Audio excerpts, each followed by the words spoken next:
नमस्कार, Byju's exam prep IAS Hindi में आप सभी का स्वागत है।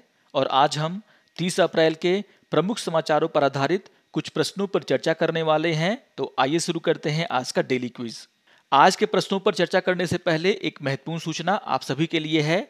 जैसा कि आप सभी जानते हैं कि आपके प्री एग्जाम को ध्यान में रखते हुए हमारे द्वारा महत्वपूर्ण विषयों पर चर्चा किया जा रहा है, जिसका लाइव क्लास हर दिन 10 बजे प्रसारित होता है। और इसी क्रम में 1 मई को सुबह 10 बजे से भारतीय अर्थव्यवस्था के पहले सत्र का लाइव प्रसारण किया जाएगा और आप सभी इस लाइव प्रसारण को ज्वाइन कर सकते हैं। इस प्रसारण का लिंक इस वीडियो के डिस्क्रिप्शन बॉक्स में दिया गया है।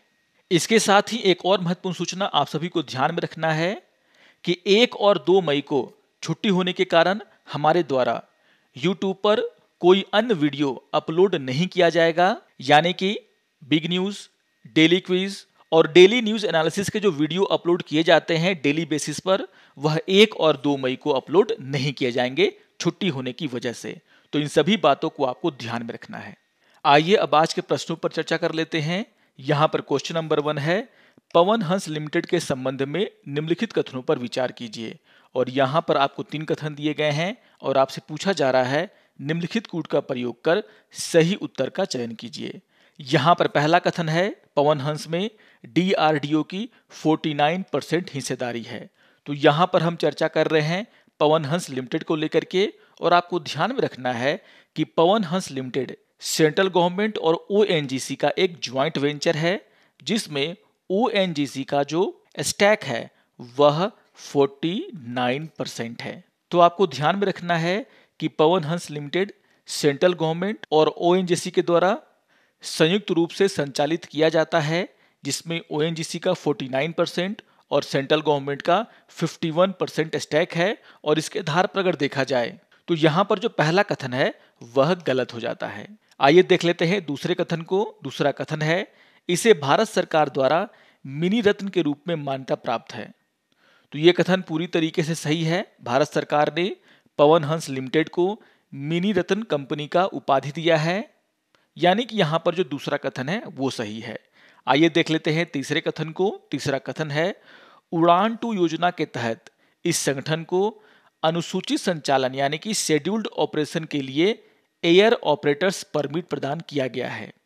तो यहाँ पर ये कथन भी पूरी तरीके से सही है पवन हंस लिमिटेड को लेकर के, यानी कि दूसरा और तीसरा कथन सही है। और इसीलिए क्वेश्चन नंबर 1 का आंसर होगा आपका ऑप्शन नंबर बी।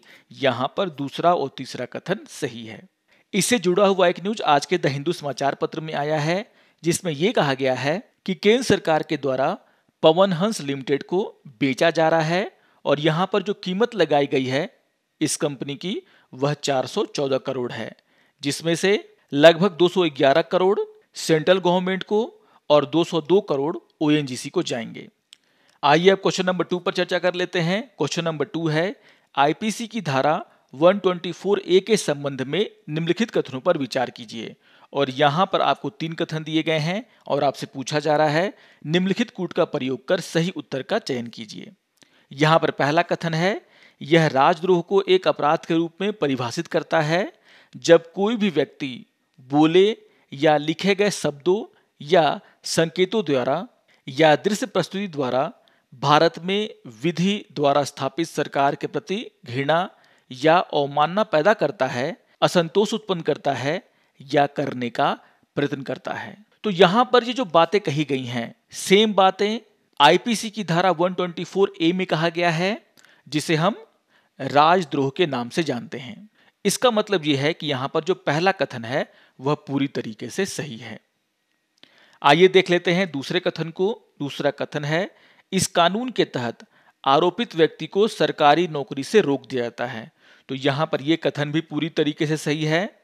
आइए देख लेते हैं तीसरे कथन को। तीसरा कथन है, राजद्रोह एक गैर जमानती अपराध है। तो आपको ध्यान में रखना है कि IPC की धारा 124A के तहत राजद्रोह एक गैर जमानती अपराध है और इसमें सजा 3 साल से लेकर के आजीवन कारावास तक सुनाया जा सकता है और इसमें जुर्माना लगाने का भी प्रावधान है। यानी कि यहाँ पर जो तीसरा कथन है वो भी सही है और इसीलिए क्वेश्चन नंबर 2 का आंसर होगा आपका ऑप्शन नंबर डी। यहाँ पर सारे के सारे कथन सही हैं। इससे जुड़ा हुआ एक न्यूज आज के द इंडियन एक्सप्रेस में आया है। आप सभी जानते हैं कि आईपीसी की धारा 124A को सुप्रीम कोर्ट में चैलेंज किया गया है और इसी को देखते हुए दिल्ली हाई कोर्ट के द्वारा उमर खालिद के बेल अपील को नहीं सुना गया है। तो बहुत ही इंपॉर्टेंट न्यूज है ये। आइए अब क्वेश्चन नंबर 3 पर चर्चा कर लेते हैं। क्वेश्चन नंबर 3 है, आयुध निर्माण बोर्ड यानी कि OFB के निगमीकरण के संबंध में निम्नलिखित कथनों पर विचार कीजिए। और यहां पर आपको 3 कथन दिए गए हैं और आपसे पूछा जा रहा है निम्नलिखित कूट का प्रयोग कर सही उत्तर का चयन कीजिए। यहां पर पहला कथन है, OFB के 41 आयुध कारखानों सहित इसकी संपत्तियां 7 नई फर्मों को हस्तांतरित कर दी गई थीं। तो आप सभी जानते हैं कि सरकार के द्वारा ऑर्डिनेंस फैक्ट्री बोर्ड के जो 41 फैक्ट्रियां हैं उन सभी को 7 नए निगमों में बांटा गया है। और इसके आधार पर अगर देखा जाए तो यहां पर पहला कथन पूरी तरीके से सही है। आइए देख लेते हैं दूसरे कथन को। दूसरा कथन है, इन सभी 7 नई फर्मों में केंद्र सरकार की 51% हिस्सेदारी है। आप सभी को ध्यान में रखना है कि जो 7 नए फर्म बनाए गए हैं उसमें केंद्र सरकार की 100% हिस्सेदारी है और इसीलिए यहां पर जो दूसरा कथन है वह गलत हो जाता है। आइए देख लेते हैं तीसरे कथन को। तीसरा कथन है, आयुध निर्माणी बोर्ड का मुख्यालय कोलकाता में है। तो यहां पर यह कथन भी पूरी तरीके से सही है और इसीलिए क्वेश्चन नंबर 3 का आंसर होगा आपका ऑप्शन नंबर सी। यहां पर पहला और तीसरा कथन सही है, दूसरा कथन गलत है। इससे जुड़ा हुआ एक न्यूज आज के द इंडियन एक्सप्रेस में आया है जिसमें यह कहा गया है कि 7 नए फर्मों में बांटने के बाद सभी 7 फर्मों ने प्रॉफिट दर्शाया है, जिसकी चर्चा इस न्यूज में किया जा रहा है। आइए अब क्वेश्चन नंबर 4 पे चर्चा कर लेते हैं। क्वेश्चन नंबर 4 है, 8 प्रमुख उद्योगों के सूचकांक के संदर्भ में निम्नलिखित में से किसका भरांक सबसे कम है। और यहां पर आपको 4 ऑप्शन दिए गए हैं। तो आप सभी जानते हैं कि हमारी अर्थव्यवस्था को गति देने वाले जो 8 प्रमुख उद्योग हैं उनकी एक सूची है और इस सूची में इन सभी 8 उद्योगों को वेटेज यानी कि भरांक दिया गया है। आप देख सकते हैं इस फिगर में, यहां पर उन सभी 8 उद्योगों की चर्चा की गई है जिन्हें कि हम प्रमुख उद्योग मानते हैं और इसके सामने में उनके वेटेज यानी कि भरांक के बारे में भी चर्चा किया गया है। और ये 8 उद्योग हैं, कोयला, कच्चा तेल, प्राकृतिक गैस, रिफाइनरी उत्पाद, उर्वरक, इस्पात, सीमेंट और बिजली। और अगर हम इनके वेटेज को देखें तो आप देख सकते हैं यहां पर है उर्वरक का भरांक और यह 2.6% के बराबर है और बाकी सभी उद्योगों को इससे ज्यादा वेटेज दिया गया है। और इसके आधार पर अगर देखा जाए तो यहां पर क्वेश्चन नंबर 4 का आंसर होगा आपका ऑप्शन नंबर डी यानी कि उर्वरक। तो ध्यान रखिएगा, क्वेश्चन नंबर 4 का आंसर है आपका ऑप्शन नंबर डी। इससे जुड़ा हुआ एक न्यूज आज के द हिंदू समाचार पत्र में आया है जिसका शीर्षक है, core sector growth dips to 4.3% in March. आइए अब एक प्रीवियस ईयर क्वेश्चन पे चर्चा कर लेते हैं और ये क्वेश्चन 2020 में पूछा गया था। क्वेश्चन नंबर 5 है, निम्नलिखित युगों पर विचार कीजिए। और यहां पर एक तरफ अंतर्राष्ट्रीय समझौतों का जिक्र किया गया है और दूसरी तरफ उनके विषय के बारे में चर्चा किया गया है और आप सभी को बताना है कि उपयुक्त युगों में से कौन सा सुमेलित है। यहां पर पहला कथन है, अल्मा आटा घोषणा, जिसके सामने लिखा हुआ है लोगों के स्वास्थ्य की देखभाल। आप सभी को ध्यान में रखना है कि 1978 में अल्मा आटा घोषणा सार्वजनिक स्वास्थ्य को लेकर के किया गया था। बहुत ही महत्वपूर्ण घोषणा है ये और आपको ध्यान में रखना है कि यह जो घोषणा है वह सार्वजनिक स्वास्थ्य को लेकर के किया गया था। यानी कि यहां पर जो पहला कथन है वह सुमेलित है। आइए देख लेते हैं दूसरे कथन को। दूसरा कथन है, हेग समझौता, जिसके सामने लिखा हुआ है जैविक एवं रासायनिक शस्त्र। तो आप सभी को ध्यान में रखना है कि जो हेग कन्वेंशन है वह बच्चों और उनके परिवारों को विदेशों में अवैध, अनियमित, समय से पहले या गलत तरीके से गोद लेने के जोखिमों से बचाता है। तो यहां पर जो दूसरा कथन है वह सुमेलित नहीं है। आइए देख लेते हैं तीसरे कथन को। तीसरा कथन है, तलानोवा संवाद, जिसके सामने लिखा हुआ है वैश्विक जलवायु परिवर्तन। आप सभी को ध्यान में रखना है कि जो तलानोवा वार्ता है वह संयुक्त राष्ट्र जलवायु वार्ता के हिस्से के रूप में बुलाई गई थी। यानी कि यह जलवायु परिवर्तन से जुड़ा हुआ है। यानी कि यहां पर जो तीसरा कथन है वो सुमेलित है। आइए देख लेते हैं चौथे कथन को। चौथा कथन है अंडर टू गठबंधन, जिसके सामने लिखा हुआ है बाल अधिकार। आप सभी को ध्यान में रखना है कि जो अंडर टू गठबंधन है वो भी जलवायु कार्रवाई यानी कि जलवायु परिवर्तन जुड़ा हुआ है, और इसीलिए यहां पर जो चौथा कथन है वो भी सुमेलित नहीं है। यानी कि क्वेश्चन नंबर 5 का आंसर होगा आपका ऑप्शन नंबर सी। यहां पर पहला और तीसरा कथन सुमेलित है, दूसरा और चौथा कथन सुमेलित नहीं है।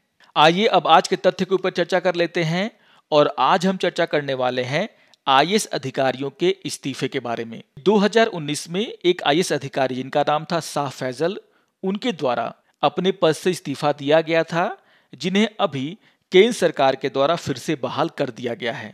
और इसी के परिप्रेक्ष्य में हम ये जानने का प्रयास करेंगे कि आखिर एक आईएएस अधिकारी इस्तीफा कैसे देता है, उसको लेकर के क्या नियम हैं। आपको ध्यान में रखना है कि जो अखिल भारतीय सेवाएं हैं, यानी कि आईएएस सेवा, भारतीय पुलिस सेवा और भारतीय वन सेवा, उससे जुड़े हुए किसी अधिकारी को इस्तीफा देना है तो इससे जुड़े जो नियम हैं वे मृत्यु सह सेवानिवृत्त लाभ नियम 1958 के नियम 5(1) और 5(1)(a) द्वारा शासित किए जाते हैं।